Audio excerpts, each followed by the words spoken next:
Hi guys, welcome back to the channel. If you're just joining us for the first time, welcome. My name is Oluchi. In today's video, I'll be doing a follow-up on the last video I shared on self-improvement or ways we can self-improve ourselves as women.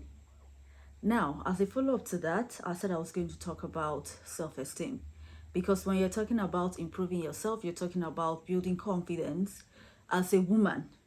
And then part of the things that limits our confidence as women is low self-esteem. So you may be asking, you've heard often about the word self-esteem. Now, you're asking, what really is self-esteem? Easy. Self-esteem is basically the value you place on yourself as an individual, what you think about yourself, how you rate yourself as an individual, in this case, as a woman. Now, I want you to note here that self-esteem is totally different from self-confidence because, as a matter of fact, we have areas in our lives that we struggle. So I might be good in A and B, but maybe lacking in C. So the fact that I'm good in some areas makes me develop confidence in that area. So that's self-confidence. But self-esteem is the totality of it. So for instance, I'm I'm very good with making hair. I'm very good with sewing. But when it comes to baking, I'm not that good. But that doesn't affect my worth as an individual or as a woman. It doesn't make me feel less than myself because or less than others because I am not good in that aspect. So I just want us to draw the line on self-confidence and self-esteem. They are two different things completely. Now we're wondering, oftentimes as women, as individuals, we judge ourselves. You in areas where you're failing, you're asking yourself, why can't I get it right? So you judge yourself, you criticize yourself. Sometimes you're even hard on yourself. That's not a bad thing. That's not necessarily a bad thing. It just depends on how you go about it and the overall value that you place on yourself. So in today's video, we'll be talking about self-esteem, what are the causes, and what are those traits, those things to look out for that will enable you know if you have self-esteem or if a sister around you has this issue of low self-esteem. Now, you're asking yourself, what are the causes or what could be the causes of low self-esteem? Oftentimes, from studies, studies have shown that most times low self-esteem stems from childhood experiences that people have. So maybe as a child, early childhood, maybe you were bullied in school, or you come from a family where your parents or your guardians had so much expectations on you and they were always hard on you. Sometimes they didn't mean it in a negative way, but it could have affected that child negatively and they would grow into that. Sometimes it could stem from the area of abuse, especially for children who were abused as, in their early childhood. They feel like they are no good. They feel less than others. And that could make them go back into their shells, go back into their cocoons, and, it makes them introverted.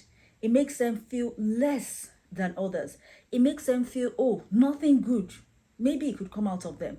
Now, I'll give you a typical example. Oftentimes you see some parents, especially in Africa. Now, a child maybe does something wrong as a child.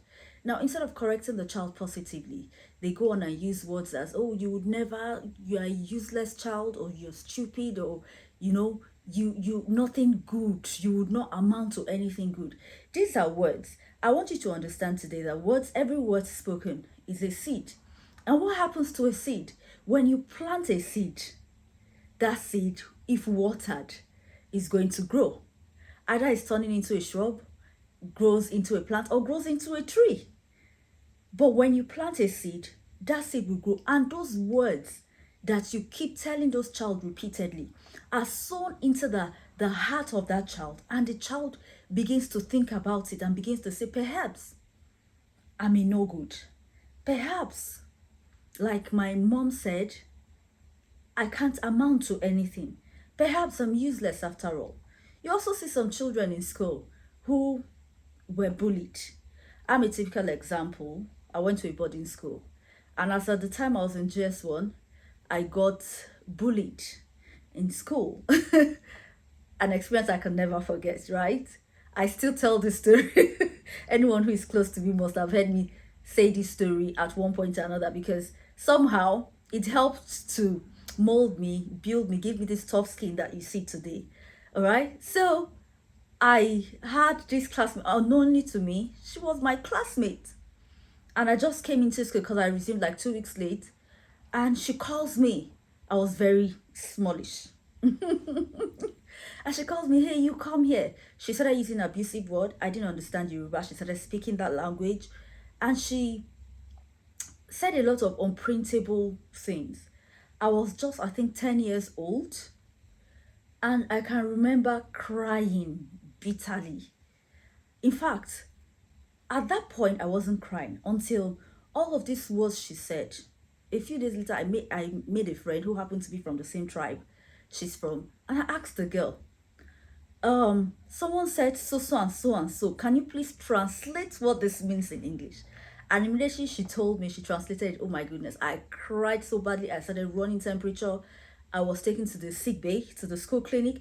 I was admitted, you know. It took my mom to, when she came on visiting day, I spoke to her, told her what happened. She reassured me, and she, you know, made me more confident in myself. She did, my mom is very strong. She did a lot of talking, and of course, I understood, look, I'm not someone to be stepped on. I was just 10 years. I'm not one to be bullied. And you know, the amazing thing was, I came into class and I realized that this lady, this girl in question was my classmate. Oh my goodness, you need to see. It was war. From that, you know, from that time onwards, we're like sworn enemies. But guess what? When she saw, oh, this is who she is, our paths could not cross because it was like two strong people. But funny enough, by the time we got to GS3, we became like best of friends till we, you know, graduated, so we left secondary school. So what am I saying? If not because of the kind of mother I have or the kind of personality I had, that could have, in a lot of ways, changed a lot of things, changed my dynamics, you know, make me feel less than others, because the kind of unprintable words she used, you know, I started thinking about it. I started thinking about it and I started asking questions. Of course, my mother helped me overcome that. Now we talk about abuse.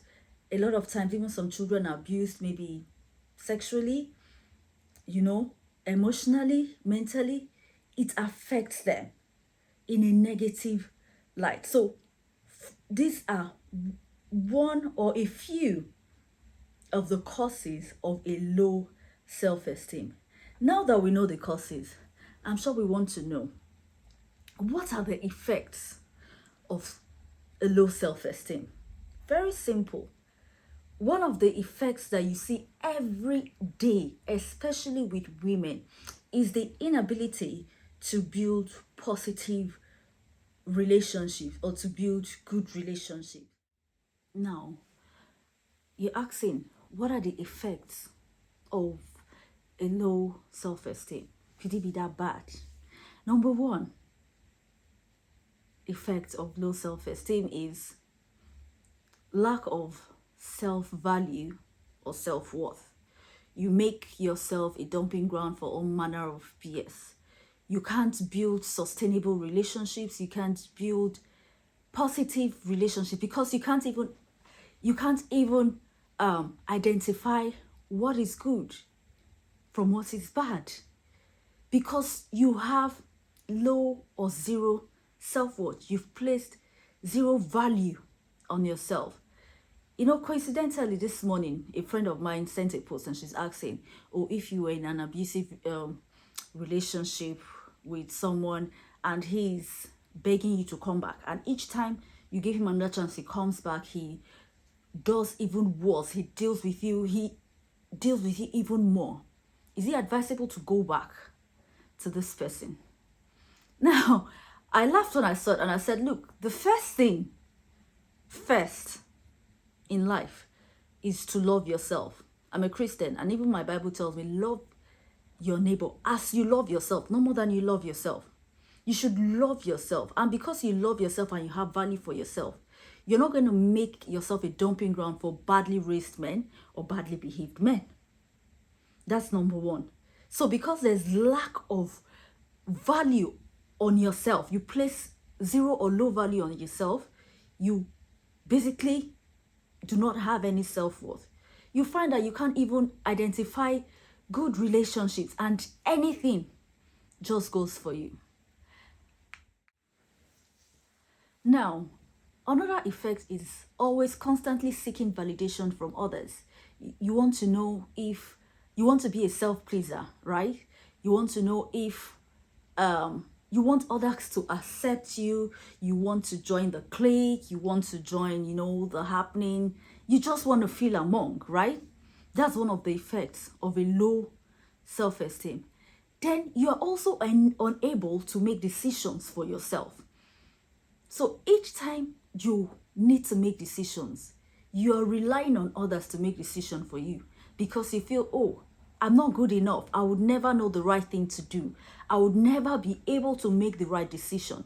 So you find out that you are relying so much on others because you have zero confidence or a low confidence in yourself. You find out that you're always edgy when people criticize you. Now, criticisms are hugely a large part of one's self-improvement or self-development. You need people who would come and tell you when you're getting it right and tell you when you're not exactly hitting it in a positive way, constructively, and not bashing you. But if you have a low self-esteem, even when people are trying to correct you, you do not see that as, correction. You are always defensive. You're always defensive. You are unable to take corrections. You're unable to take criticisms. Now, we're going to look at what are those tips, what are those traits that shows that someone has a low self-esteem. Now, another effect of low self-esteem could actually be self-neglect. You feel like nobody cares about how I look, nobody cares about me. I'm in no good, so I might as well just appear anyhow. So they don't take time. You don't take time to do self-care. You don't take time to take care of yourself. You just neglect yourself. And it could also be you to over-emphasizing on your outward appearance. Remember in the last video, we talked about the values you have, focusing on the values you have, the content and not the container. So one of the effects of low self-esteem is you overly, or it's the person overly focusing on their outward appearance. So they want to wear flashy things, they want to be overdressed, they pay too much attention or so much attention on their appearance just to feel among. The latest trend in town, they jump into it. The latest fashion, they go into it. That could be a sign of low, or one of the effects of low self-esteem. Now, another very bad effect of low self-esteem is some of these people, because they've developed this negative value, this negative feeling about themselves, they could slide into depression, they could start using drugs, alcohol. So those are one of the effects, negative effects of a low self-esteem. As a matter of fact, there's no positive effects of low self-esteem. All the effects, low self-esteem is bad. And that is why we keep talking and talking and talking and telling women on ways to improve themselves. Now we're going forward, we're asking, what are the tips? What do I look out for? How do I assess myself and determine if I have low self-esteem, if I have to work on myself? And what are those things I could do to improve my self-esteem, to have a positive self-esteem? Now, how do you spot a negative self-esteem? Number one way you can spot a negative self-esteem is when you feel constantly that you don't deserve good. When you feel you don't deserve good people around you, you don't deserve good things, you are not worth anything good, that's a pointer that you have low self-esteem. Now, number two way to spot negative self-esteem or a low self-esteem is when you're always blaming yourself when things go wrong. Things are bound to go wrong. That is life. But when each time things go wrong, each time you're in a relationship and it packs up, each time you there's an error at the workplace, you feel it's you, it's because it's me, it's because I'm there. That's why things are not working. That's why this relationship packed up. The cause of things not going smoothly is me. When you find out that you're blaming yourself constantly when things do not go as planned, either in your relationship, either in your friendship, either in your workplace, in any area at all. If you find the need to constantly criticize yourself or to constantly blame yourself when things don't go as planned, it's a pointer that you actually have low self-esteem and you should work on it. Another pointer is constant comparing yourself to others. Why is this person married and I'm not married? Why does he have children and I haven't gotten? Why has he gotten a job in so place and I have not gotten? We graduated at the same time. Constant comparison. You find out, maybe you even have the money. Your friend is driving this car and you feel the need, oh, I must drive the same car. She takes a vacation to a particular destination. You feel to measure up, you must take a vacation to that same place. Each time you compare yourself to others and you try to measure up with them, that could be a pointer that you have negative self-esteem, and you need to watch it. You need to work on yourself. Now, another tip to know to know if you may have negative self-esteem is when you're scared of taking challenges due to the fear of failing. So there are challenges you could take, or there are responsibilities that are given to you at work. You don't want to take them. You're scared of taking them because you feel that you're going to fail. You've not even tried. You've not even started. You've not even seen what the challenge is. But already you feel you're scared of, failing.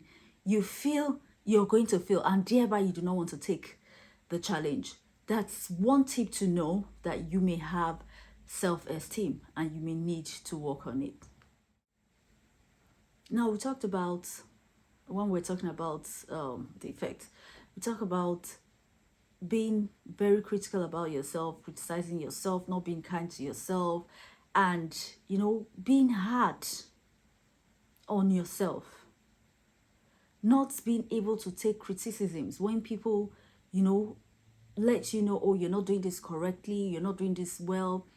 Even when they come to you constructively, you feel offended, you feel upset. Some even go as far as, crying. That's a sign of a negative self-esteem.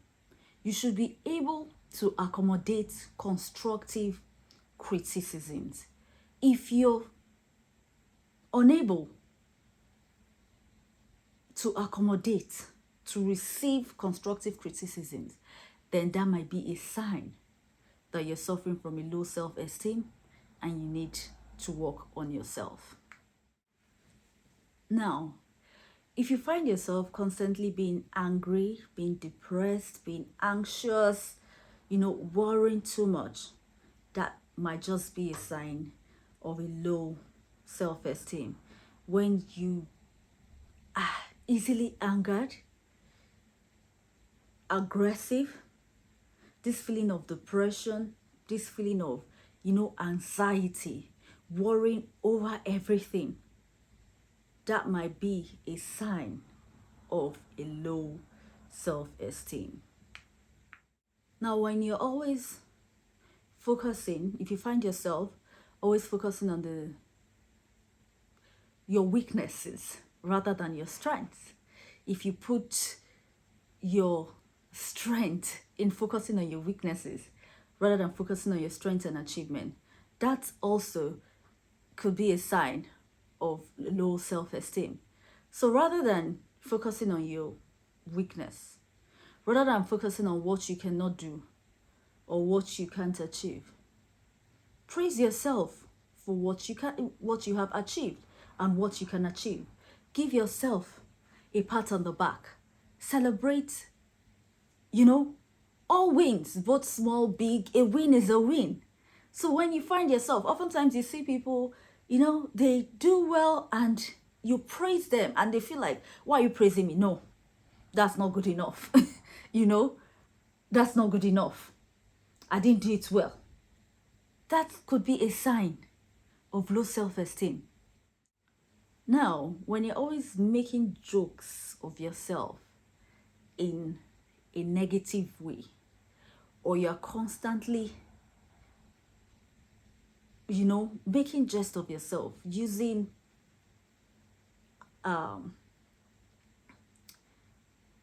negative terms to describe yourself, you may see it as a joke. But if you find yourself constantly doing that, then that is a sign of a negative self-esteem. And finally, one of the final sign I have for you today is when you constantly criticize yourself, when you are not cutting slack, you're not giving yourself some credit, you constantly criticize yourself, you're constantly hard on yourself. You feel, oh, I should have done this better. All the time. You never for once give yourself a pat on the back and say, oh, Oluchi, you did well. That's a fantastic job.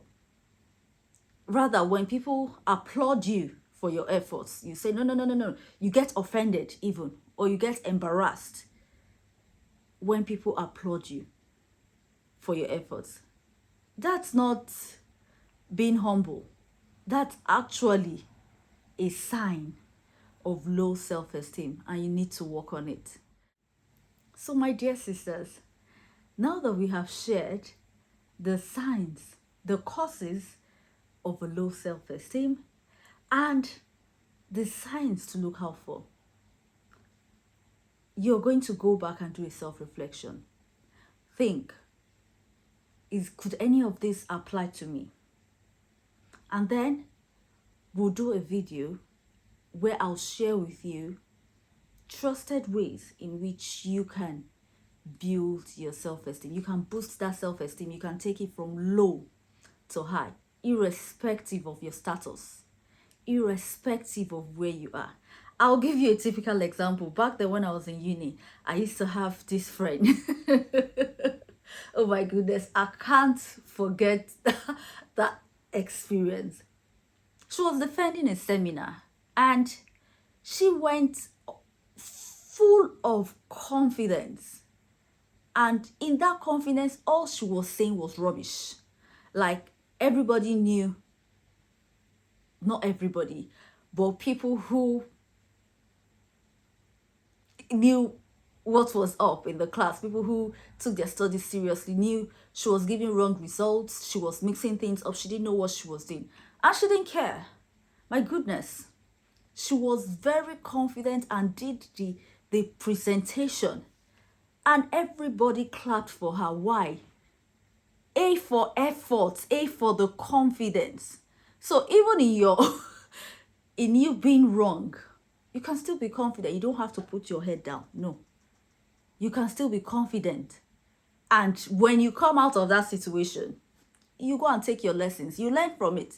When she got down from the stage and she came to the back, and we, her friends, we told her, babe, you were talking crap, what you were saying, and we all laughed, over it. I'm like, oh, I've learned from it. But guess what? She got a B. Why? Like I said, A for efforts. When you're doing presentation, what they want to see is your confidence skill. So, all right, my people, till I see you again next time. Be good. Take care and bye.